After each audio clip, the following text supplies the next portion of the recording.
I see something and then it goes. And I have had that with wax seals for a really long time. And now all of a sudden it's like, it's caught on and it's big.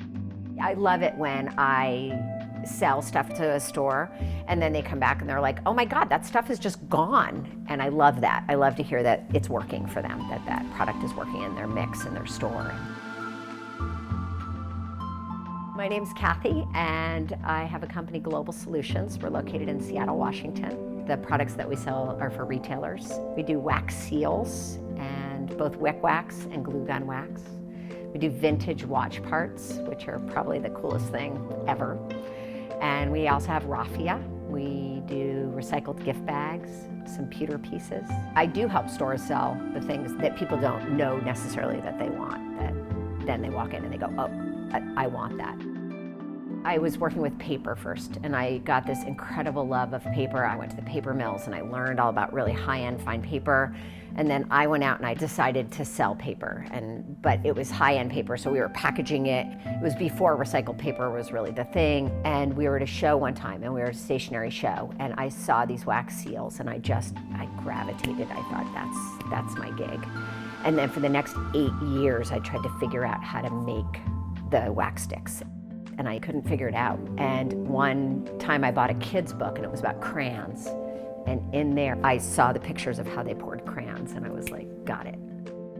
I like to design stuff. I like to create new things. Sometimes I just am walking or sitting or surrounded by stuff, and all of a sudden a new idea will come to me of like a new way to do something or a new product, and I love that part, you know, because then I'm just creating stuff for other people to create with. A wax seal is something that harkens back to the king, and they used it to seal a document. They're old, and people know they're old. My wax seals, of course, are new because we produce them and make them. But I think anytime anybody tries to express something of value, if they put a wax seal on it, it's valuable.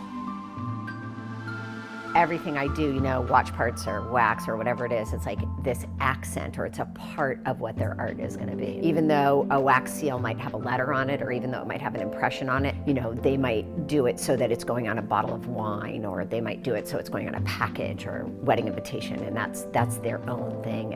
And the thing about wax seals is you drip the wax down and you push your impression in, and no wax seal's ever the same because the wax always goes in a different direction, and you push it down and it looks different. People are attracted to them and they don't know why. And I think there's something primal, literally primal about wax seals. It's like woven through history.